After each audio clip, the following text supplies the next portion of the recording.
Parlamento Nacional propõe precisa halo investigação do caso Kilat Musang, bidon tolu, nebe detecta e Porto Baia Tibar, posto administrativo Bazartete município Liksa foi em Lalaisne. Deputada bancada Fretelin, Lídia Norberta dos Santos e a minha intervenção e a plenária Parlamento Nacional, representante povo e uma fucum Parlamento Nacional exige o governo atuar no rever acordo parceria público no privado no nebela fobia uma autoridade de segurança no defesa, alau segurança e a Porto Tibar. Relacionamos com a situação sobre o moço com a autoridade será identifica que contentor que lá demonstram em Porto Tibar projetil bidon tornulo resinem o buat serne hoto ame cara recomenda ya ne kata a Porto Tibar ne parceria público-privado laos privado se parceria público-privado mesmo que ia de acordo de cooperação até kata sira gere 50 anos mais lá hoje yang kata idane soberania total ia fali be hansa be nação ia fali nação da nelara na ia honune ami sugere atu reve konaba acordo da reve makalo ba parceria público-privada liu para bele fomos dalam autoridade de segurança sira autoridade de defesa sira acesso baida na ba tempo na parte que halo da tava seda 50 anos foi contrato e buat rumah hansane tatu sidet la bele agora kare de contentor de mai hansane sama ne ami recomenda parte que halo investigação da situação da ne bebe com a Porto Tibar ne e moto preocupa com a baida ne sira privado companhia na bar mai atu serviço vai porto la significa dia kata ne ni autonomia total vai na babe atu autoridade ser la tama ne la bele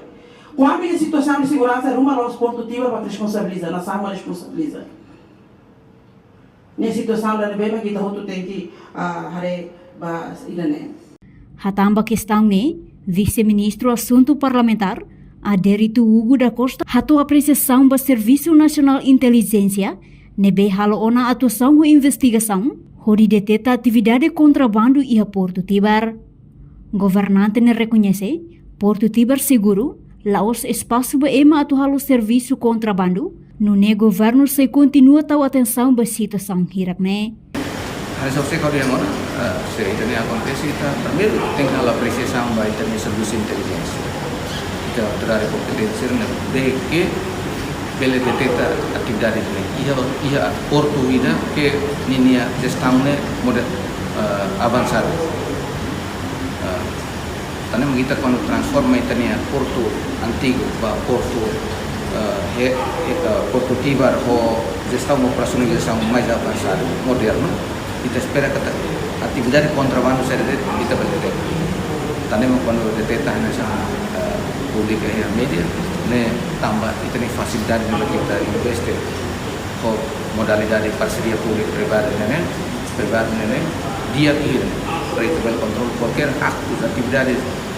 entrar ou sair do seu porto linha kita linha aparelho serbaia no deteta para depois de salah atuação. É importante maka acontecimento em salah atuação. Entretanto, PNT lihusi Serviço Nacional Inteligência reta informação kata sasan refere mai husi Estados Unidos da América tula husi ro transit e a Singapura no tomai e a Porto Tibar. Reportagem de Fifanya de Carvalho, Televisão Timor Post. Janela informação ba emohoto. Atau tem informação atual dia kliu, kita haluha. Hane botão subscribe, like, halo comentário no fahe tutang ba media sosial hoto.